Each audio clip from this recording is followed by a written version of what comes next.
Welcome to the Church Leaders Podcast, conversations with today's top ministry leaders to help you lead better every day. And now podcasting from scenic Colorado Springs, Colorado, here's your host, Jason Day. Hello, friends, and welcome to the Church Leaders Podcast. I am your host, Jason Day. This week, I had the opportunity to connect with Roger Lane. Roger has served local churches, ministry organizations, denominations, and universities in leadership and strategy for raising funds for kingdom ministry. Roger was the Vice President of Development at North Central University, and he also served with financial solutions with the Assemblies of God denomination. He continues to mentor and coach pastors and has recently distilled his years of wisdom and experience into a helpful book entitled Funded, A Leader's Guide to Raising Money God's Way. Now, on this week's episode, Roger and I discuss how to avoid some of the common missteps that pastors make when raising funds for ministry initiatives. Roger shares the difference between stewardship and generosity and how to disciple your people in both of these areas. And we also talk about some helpful tips when it comes to communicating vision that are really helpful for ministry leaders in any context. So now, won't you please join me in my conversation with Roger Lane? Roger, welcome to the Church Leaders Podcast. Thank you for taking time to be with us today. Thank you, Jason. I've been looking forward to this, and I'm excited to be able to chat with you and other leaders about what we can do to help fund ministry. Yeah, you know, Roger, it is a new year, and as pastors and as ministry leaders, that often means thinking hard about budgeting, planning for different ministry initiatives, and really funding, as you mentioned, funding kingdom ministry. And for many, it's an ongoing challenge, right? To fund the ministries of the church, to think how are we going to step into all God's calling us to, and really how do we get the resources for that to happen? Now, Roger, I know you've been involved in effective, God-honoring fundraising for many, many years. You have an incredible experience there in different ways, both in the church, with universities and colleges, with different ministries. Roger, to kind of start a conversation, from your experience over the years, can you maybe talk to us a bit about how raising funds for ministry has changed somewhat over the years? You know, what have you seen over the years? Well, I think for the most, Jason, it's been in the past, it's been kind of a scary thing. And I don't know that the fear has necessarily left, but I do believe that there have been a lot of new ideas. I think what's happened, as I've seen it, is that the donor bases of church and parachurch organization is becoming more sophisticated in where they give their resources. They want to make sure that they're not pouring them down a black hole. They want to make sure that we know what we're doing, that we have a vision and we have a plan and a purpose for what we want to accomplish. So I think that's probably what I'm seeing is that the donor base and the giving bases of our organizations are becoming a little more sophisticated, and they want to know exactly that we know what we're doing. Yeah, no, that's good, Roger. It makes perfect sense because that sophistication, naturally, because things are so much more transparent today, right? I mean, you can go online and you can dig into different organizations or ministries, and you can kind of see, whereas, you know, in decades past, that information wasn't as readily available, right? I think there's a lot higher level of accountability these days than there used to be, just because of what you said, Jason. I think that we get reports, we find out what resources, where they've gone and what they've done or not done. Right. And so I think that happens a lot. And so I think that's a big item as well. Yeah, that's good. That's good. So Roger, as we're thinking about ministries, as we're thinking about churches and looking at how to raise funds, what do you see as maybe kind of a gap that many pastors or ministry leaders are kind of missing when it comes to really setting a good foundation for raising these funds and kind of honoring God and honoring the donors, the people who are contributing? I think one of the elements is that people have leaders, I'll put it that way, leaders have a tendency to get nervous when they start talking about fundraising.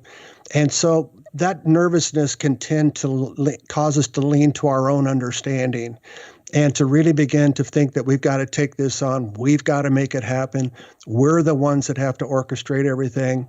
And we miss a big, what I call the secret sauce, which is, I think it's a prayer path where we really get engaged with God. We pray, we listen, we obey, and we watch God do a miracle in our living and our giving.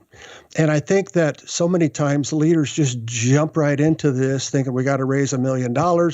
Here we go. Hang on for the ride. Here we go. Where I really believe if you look back in the Old Testament with Nehemiah and Moses, you find that they went to the Lord, they waited on God, they took time, and they received from God the vision that he had for their organizations and their projects. And so I think that's the key that probably right now that I'm finding is something that really makes a difference. When we bathe everything we want to do in prayer, I think it helps us with our planning, it helps us with our organizing, it helps us with communications to our churches and making sure that they're really clear. That's another big item, is the fact that so many times we under-communicate what's going on here. How do I do this? And what do you expect of me? And so I think by answering some of those questions for people, I think we can really help ourselves and our organizations moving forward with this prayer path. Yeah, Roger, it's interesting that you mentioned those two things. One, praying and bathing it in prayer, and then also kind of the issue of clarity that is sometimes missing. And it seems like those two are very interconnected, right? So as we spend time in prayer, then the vision becomes kind of more clear, more concrete, and then we can better communicate that. Absolutely. I always said you can't raise money for a moving target. And so we have got to be really clear and very focused. And we've got to know exactly where we're going with this project and how it's going to impact, how it's going to impact eternity, how it's going to impact ministry, how it's going to impact our community, and then last of all, how it's going to impact our church as we become faithful and being good stewards and, practicing, great strides in generosity. Roger, as you're coaching and consulting with different pastors and ministry leaders, you talk about this idea of prayer. What's kind of that practical kind of initial steps that you encourage them to kind of, engage in when it comes to this prayer foundation? I encourage leaders to pull back, and give it a couple of weeks to a month to just pray and wait and listen and pray and wait and listen until you feel that you have a clear communication from the Holy Spirit, that he's speaking to your heart, that you know, and that you're clear with this project. And I think then you want to try it out on somebody you trust. Maybe you want to go to your spouse and just say, here's what I feel the Lord is telling me. And then from there to another confidant, maybe a board person, or then your whole board. But I think that that would be kind of the progression that I would suggest we go through. Whenever it comes to kind of transferring ownership of that vision, what are some ideas or some thoughts that you have that you seem to be effective? What's coming from, I'm off at a prayer retreat. I'm really digging in, seeking God. I feel like the Holy Spirit's speaking. I begin, as you said, to talk to some of, the kind of spiritual elders, board members, leaders in the church. What does that transfer of ownership for that vision begin to look like from me as kind of the lead pastor to other ministry leaders, and then even all the way down to the congregation? Yeah, I really believe that, Jason, it's really wise that when you've received the vision from the Lord and you bring that elder board or that deacon board together, that you just say, this is what I feel God is telling me, that, I'm hearing from his voice, his Spirit is causing me to feel this way. And to talk about that and to share about it and to talk about how it ties together, not only with the mission of who we are, but the vision of who we are. And then just to send them back to the Lord and just say, would you please go back for 2 or 3 days? And would you pray with me? Would you fast with me? And let's agree together that we're going to hear from God before we turn a wheel. Before we move forward with this, I want to make sure we're all on the same page. And then we find that we bring that leadership group together, and then they really show there's a strength in the numbers and the counsel, the godly counsel we have. When we have unanimity and we're all together, it really makes a great statement in leading the initiative with the congregation. Yeah, that makes perfect sense. And as you transfer that to the congregation, are there particular ways that I'm thinking of, different churches and different pastors have kind of different cultures and different kind of leadership styles, or the churches themselves have, different cultures and personalities. Are there some kind of best practices that are transferable across, a variety of contexts and personalities that you would kind of recommend? Like, these are some foundational things when you're actually casting the vision and, speaking into the hearts of the people that are gathered at the church or the ministry organization. Are there some, kind of, solid things that you'd say, regardless of context, these are some things that you really want to focus in on? I think it's important when we talk about communicating and communications in general. I think it's really important that we have a real strong, we have a video communication, and we also have publication communication.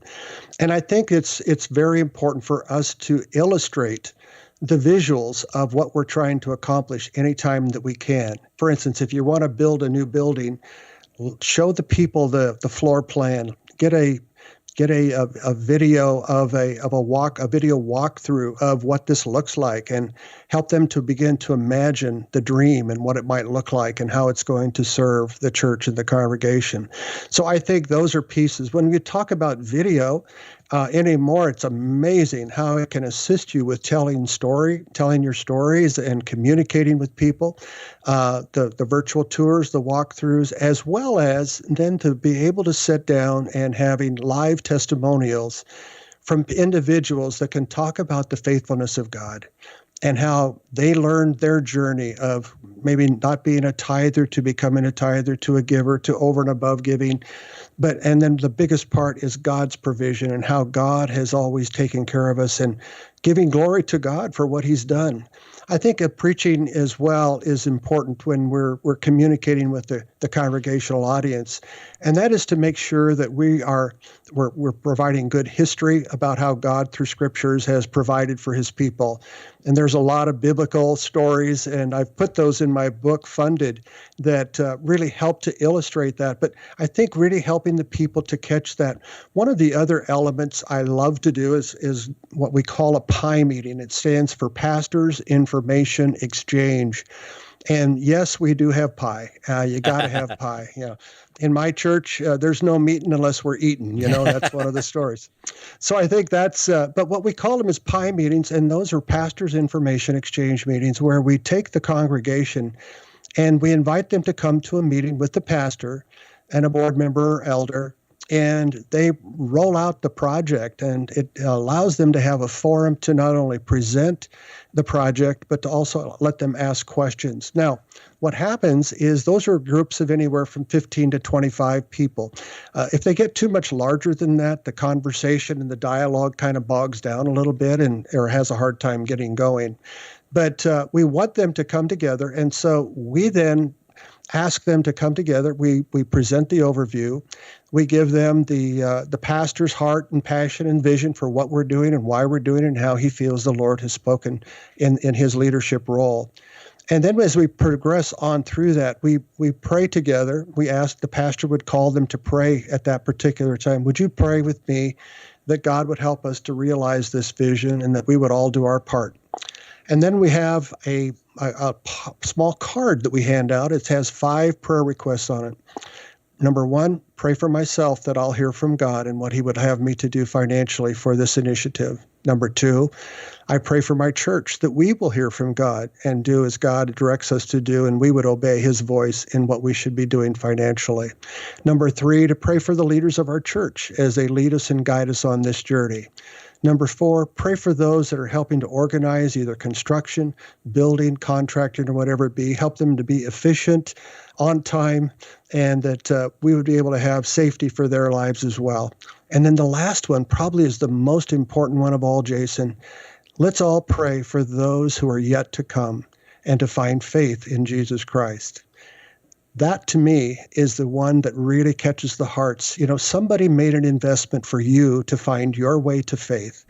Now it's our turn to help others find their way. I like that. I like that, the pie meeting and in those prayer cards, because it keeps it kind of in front of your people on an ongoing basis, and encourages them, invites them to make it a spiritual practice and not just, some sort of campaign or conversation that we're having, right? That's right. Let me ask you this, Roger. Back to the illustrative visuals, kind of the storytelling, because I think that's so important, especially in our day and age. I mean, so many things are communicated via story, just in the marketplace, wherever you are. I mean, that's how things kind of hit our heart, right? That's right. And I can understand, some ways, and it's almost kind of easier if, you're raising funds for, let's say, like a building, like a new church building, or, a community center, or whatever that might be, something more tangible.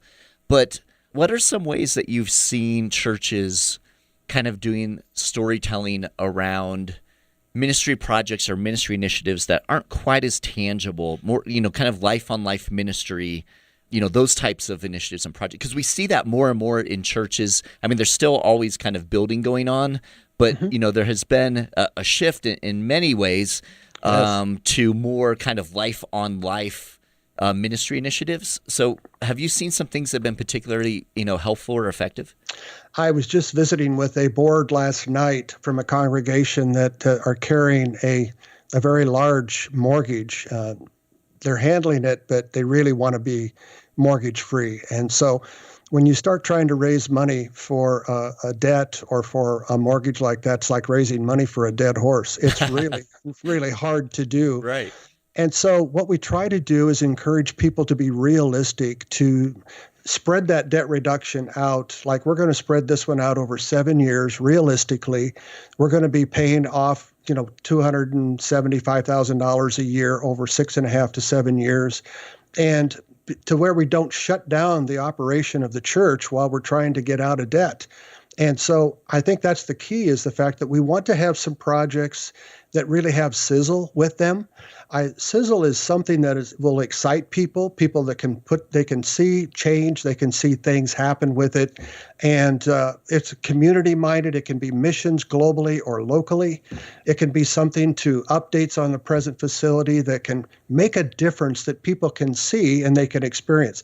Those are projects that really help to provide a creative way. And so we put together a business plan to talk about how we're going to do this, what it's going to look like, and that it's accepting to everybody, and it's doable. We want to create a win. Yeah, that makes sense.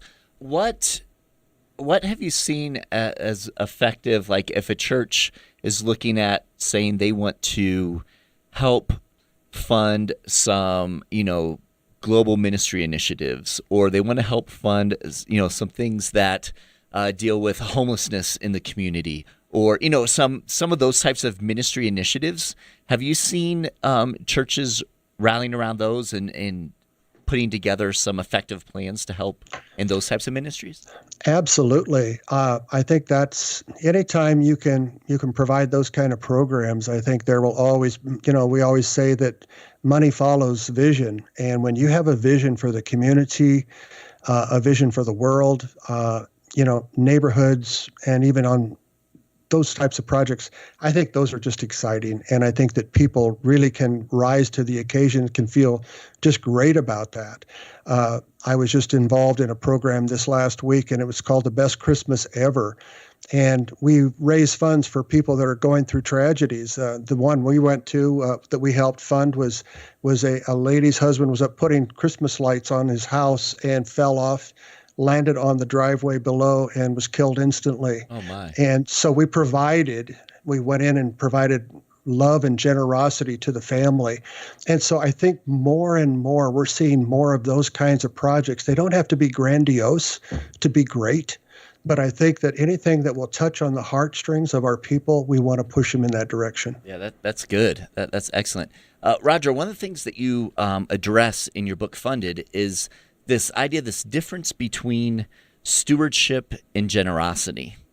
And I was wondering if you could kind of just talk us through that a little bit, in how that, how we as pastors and ministry leaders can help maybe better clarify the difference between stewardship and generosity and lead our people into generosity. I think that stewardship versus generosity looks like this. Number one, stewardship is the management of another's resources. And so all that we have has been given to us by God. The earth is the Lord's and all that is in it. And so we recognize his lordship over who we are and all that we have. And everything we give has come from his hand. We read in Chronicles. So that's a part of it. So stewardship is the management of resources that God places within our hands. Generosity, on the other side, is if stewardship hasn't taken place, there may not be resources for us to be generous. In Corinthians, we read the scriptures that talk so much about the idea that, I was just looking at 1 Chronicles 29, where it says, "Who am I and who are my people that we should be able to give as generously as this? Everything comes from you, and we only have given what comes from your hand." It's those kinds of things that scriptures that really help us to view that. I like the scripture in 2 Corinthians 9, 10, and 11. It says, "He who supplies seed to the sower and bread for food will also supply and increase your store of seed and will enlarge the harvest of your righteousness. You will be enriched in every way so that you can be generous on every occasion. And through this, your generosity will result in thanksgiving to God." I think that generosity is an attitude of the heart. I think that stewardship is an attitude of the mind and the management of it that helps us to move forward. Yeah, I like that differentiation. Whenever you're leading a fundraising initiative, how do you address stewardship and generosity, kind of in tandem? I've had individuals, we try to encourage congregations to prepare themselves for a stewardship event or a funding initiative. And, we want to let them know that this is coming. We don't want to spring it on anybody. So we try to make sure that they're aware that it's coming. But I think that stewardship, if somebody says that, "Pastor, what do you want me to do? Do you want me to tithe? Or do you want me to give to this funding initiative or this campaign?" And so we really have an opportunity to go back and to encourage people that you need to be faithful in your giving of your tithe and your offering first, or your giving to your congregation or whatever that might be. And so we try to help avoid slippage where people will take, you have a funding initiative and it's a big old project and everybody gets excited about it and they move their regular fund giving over to that, and it really causes a shortfall for your general operational fund. Mm-hmm. So I think those are pieces that are very important. And we talk to people about this as over and above giving, over your general giving, your tithes, your offerings, or missions giving. Yeah, that's good, because the one thing you don't want to have is have a big initiative and then your regular funding that just keeps everything rolling at the church dwindles, and the money's being now earmarked for this initiative. And then you're in a situation where, it can be very challenging. It is. And it's caused a lot of anguish for a lot of leaders. And when you're a leader, one of the biggest things we need to make sure that you get help and encouragement that can help you to move forward. You need to be able to sleep at night. And to being short on budget, I think is a real travesty. And I really feel bad for that. My father, who had an 8th grade education, I asked him how he became a successful businessman, and he said, I went to school on other people. I only had an 8th grade education, but he said, I found when I asked others for help, they were always there for me. So I think as leaders, make sure you ask others who can help you. There's people who have been down this road before that can help to encourage you and guide you and to where you can sleep at night. You shouldn't have to be going through restlessness and not being able to sleep at night because of being underfunded. Yeah, definitely. Roger, that kind of leads me to another question that I have here is, when it comes to these ministry initiatives, most of us are probably familiar with there are organizations that focus on, capital campaigns and those types of things. There are different resources, as you said. What is from your experience, and I know you do a lot of coaching and consulting, but from your experience, what recommendations do you have for pastors who are entering into this, maybe for the first time, Do they need to go out and connect with a big capital campaign company? Do they, where do they find help? How much help is too much? How much help isn't enough? Where do you see that? Well, I think that as one who's been in this business and ministry for a long time, I have seen occasions when there were leaders that had people and teams around them that were very capable of being able to fund their own initiatives and to lead them. And so I've seen that happen before. I think the big thing is that you want to make sure you have a piece that I have a lot of young leaders that will come to me and they said, I'm scared to death. I'm afraid I'm going to fail. I'm afraid I'm going to turn my people off. I'm afraid they're going to leave the church. I've never done this before. I'm afraid the architect's going to rip me off. I don't know anything about construction. So I think the Bible's really clear where it says in a multitude of counsel, there's wisdom. And so being able to go to do your homework and make sure you ask a lot of questions. Go to other seasoned leaders, pastors or leaders around you that have gone through this journey and inquire about how did you do that? How did you get from point A to point B? I think sometimes it's good to be able to enlist a fundraising consulting company to help. I mean, I used to do that for a living in a ministry. And I know there were times that it was just amazing how we were able to take somebody and after we did the first one with them, they were able to manage and to move forward. And so that's kind of always been my idea is the fact that you should probably have somebody help you with your first one. Right. And there's then probably after that you can have limited help or maybe you can do it yourself. I've had churches where I've done the first one for them. They did the second one and they had me back and they said, we'll never do one alone again. So, I mean, it's good to have a third voice. Sometimes it's speaking to the leaders and that's helping to keep everybody accountable.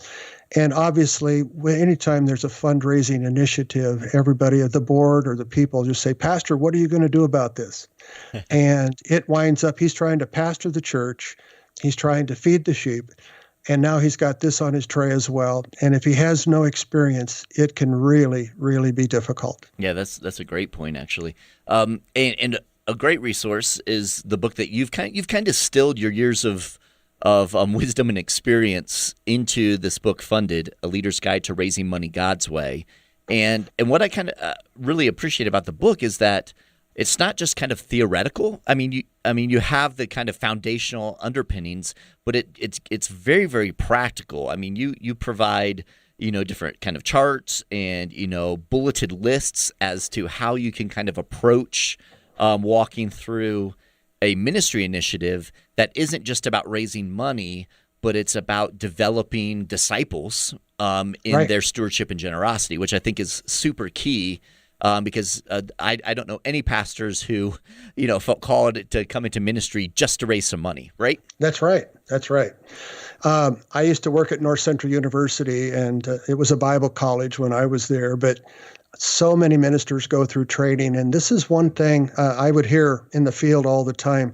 Nobody taught me how to do a funeral. Nobody showed me how to do a wedding. Mm-hmm. They talked about it in theory, but they never really coached us about how you get it done, Right. And fundraising is the same type of a story. I mean, it's not something that is taught, and most leaders come out of school or Bible college or seminary wondering what that's about. And so most of the time I get calls and most leaders are pretty frightened and fearful about taking these steps out alone. And so I certainly understand that. Yeah, Roger, we're getting ready to kind of wrap up our time. So I was just wondering, is there anything else kind of on your mind or heart, maybe something we haven't touched on that you'd like to share with the pastors, ministry leaders that are listening in today? I think back to the book Funded, I make an offer that anything I can do to help somebody to be a listening post. I'm retired, and my wife says, that's not true. Why do you say that? Because I still want to stay active, and I want to keep giving my experience to those that need it. So I can help as a friend. I can help as an advisor, and there's those I'll even help coach. And so, but I really want to encourage people that don't suffer alone with this. Get some help that can come alongside of you that can help you and move you forward. What we've done here is something for pastors, for leaders, and for missionaries to help them to resource the ministries that God has called us to. And I think of J. Hudson Taylor that says God's work done in God's way will never lack God's supply. And so the church is a living organism. It will always take funding. It will always need to be supported. And so I think we need to get good at it because it's going to be something that will be with us all the way through our lives. Excellent, Roger. And if people do want to, one, get the book, or two, just connect with you, and maybe they're listening to this podcast and they have some questions and they'd love to bounce them off of someone who has that wisdom. What are some ways they can get in touch with you, connect with you, or get the book? You can go to my webpage, which is called RogerLaneCoaching.com, and RogerLaneCoaching.com, and I would be happy to entertain a phone call. We can chat, talk about some possible direction for you. I would love to be able to come alongside. The book can be picked up at Amazon. It's funded, A Leader's Guide to Raising Money God's Way. And so that's going to be available as well. And so pick up the tool. I encourage pastors to get a copy, read it through, and then probably the next step is you're going to want to get extra copies for your board, get them on the same page with you, and begin to move forward together. Excellent. And we'll have links to your website, Roger, and also to the book in the show notes for our listeners. So I just want to thank you again for making the time. Thank you for sharing your wisdom with pastors and ministry leaders. I appreciate your heart and just making the time to be with us today. Jason, thank you so much for all you and church leaders do. I mean, you're making an incredible impact in the world, and so thank you for all you do. And God bless you, my friend. God bless you as well. Thank you. I appreciate you taking the time to be with us on this week's episode. Every week, as we are putting the episodes together, we're thinking of you, our pastors and ministry leaders, and striving to provide insightful and inspiring interviews as you seek to grow as a kingdom leader. So we hope you're finding value from the Church Leaders podcast. And if so, we'd certainly appreciate you taking a few moments to head over to iTunes and leave us a review. Your positive reviews and ratings help other church leaders more easily find our podcasts so they too can benefit from these interviews. Again, we thank you in advance. And if you have any comments, any questions, suggestions, or ideas for guests, I would love to hear from you. You can send me an email to podcast@ChurchLeaders.com, or you can connect with me on Twitter. Finally, you can find this podcast as well as other great faith-based podcasts on the FaithPlay app. It's available for both Apple and Android, and so we encourage you to check that out as well. So until next time, this is Jason Day, encouraging you to love well and lead well. You've been listening to the Church Leaders Podcast. For articles, videos, and free resources that will help you lead better every day, visit our website at ChurchLeaders.com. Thanks for listening.